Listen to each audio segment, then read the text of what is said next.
Olá, pessoal do terceiro ano, do regular à noite, tudo bem com vocês? Eu tô gravando esse vídeo hoje para tentar fazer uma explanação para vocês, retomando um pouco da semana 1, que foi postada na quarta-feira da semana passada. Nossas aulas serão sempre às quartas, né? E agora da semana 2. Pessoal, na semana 1, de acordo com o nosso PET, aqui eu tô com ele aberto na minha frente, o gênero cobrado para vocês foi o conto fantástico. O conto fantástico tem algumas características que eu acho que se vocês lerem pelo menos um exemplar por inteiro, vocês conseguem nitidamente perceber. Então, como o próprio nome já indica, fantástico, porque é aquilo que está no plano do imaginário, da fantasia, né? Dentro da história tem uma verossimilhança, quer dizer, os acontecimentos ali internamente, eles obedecem a uma espécie de lógica interna, ali, né, tem o clima, o momento em que eles acontecem ali faz sentido, mas para nós que estamos num mundo real aqui, ao vermos ao lermos esses contos, vermos esses fatos assim que lá dentro ocorre, a gente sabe que se tratam de eventos da imaginação. Então, por isso a questão do fantástico, tá? Se você for procurar na internet, pesquisar, lançar lá contos fantásticos, você vai ver as características, tá? É bem fácil de perceber. E o PET te dá como exemplo um conto da Lígia Fagundes Telles, só que ele não traz o conto inteiro, ele traz um resumo, e aí até numa questão da semana passada ele pede para você por que aquilo ali é realmente um resumo.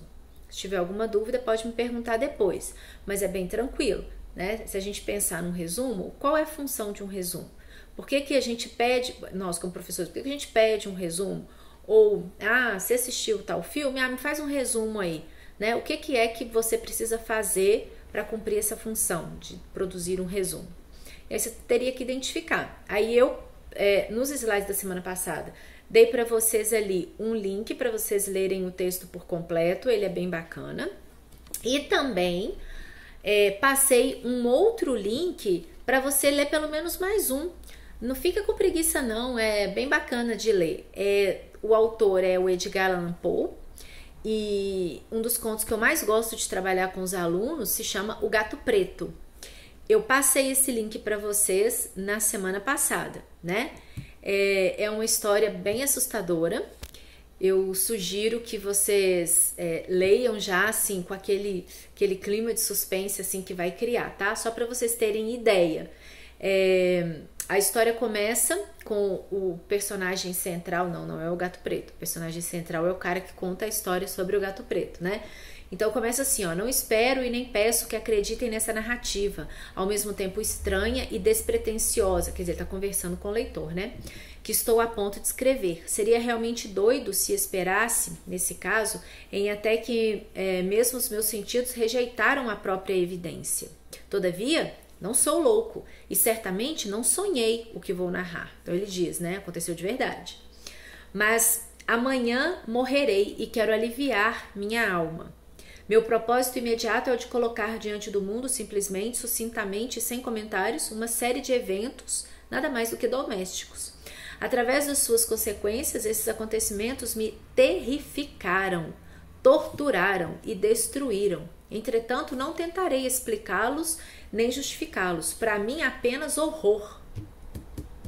Para muitos parecerão menos terríveis do que góticos ou grotescos.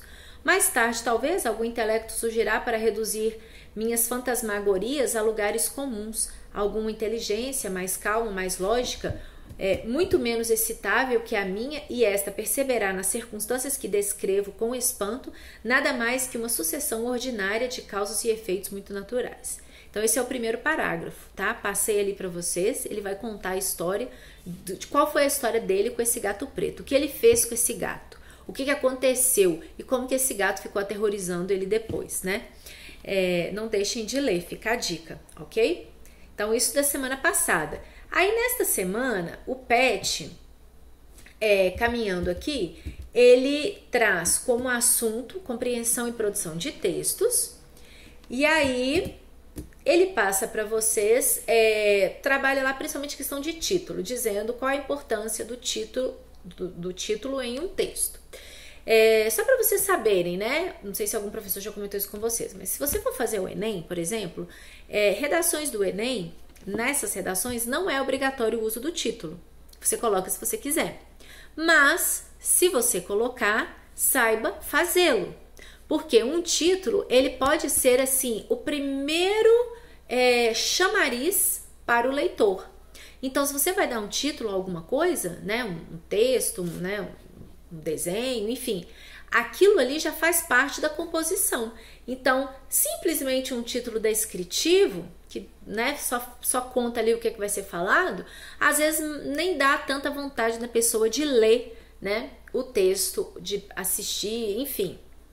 Agora, se é um título bacana, você pode usar ironia, humor, sarcasmo, ambiguidade, que é você produzir algo que tem 2 ou mais sentidos, né?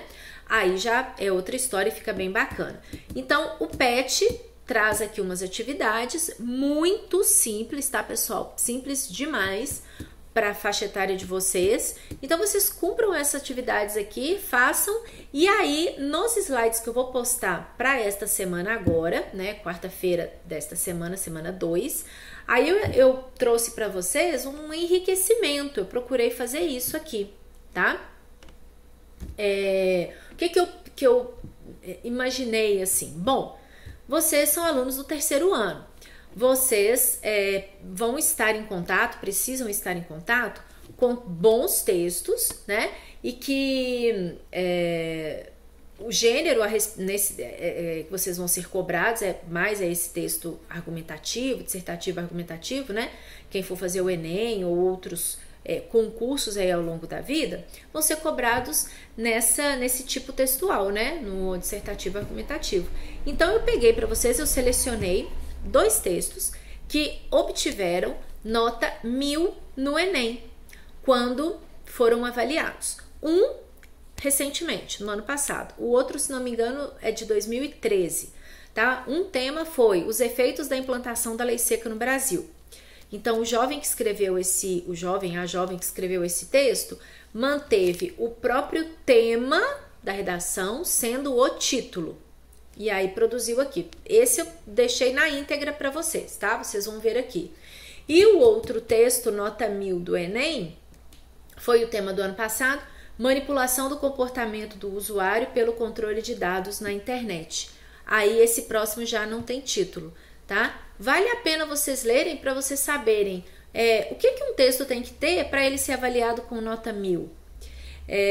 Fica o exemplo aqui para vocês, se tiverem alguma coisa que vocês queiram comentar. Mais para frente, o que eu vou fazer? Eu vou postar para vocês as regras, a estrutura assim, né, o esqueleto de como fazer um texto desse tipo aqui, tá bom? E se vocês tiverem alguma dúvida também que quiserem me perguntar ou que quiserem que eu elabore uma aula a respeito, fiquem à vontade que a gente vai ter tempo para isso, tá bom, pessoal? Um beijo, até semana que vem.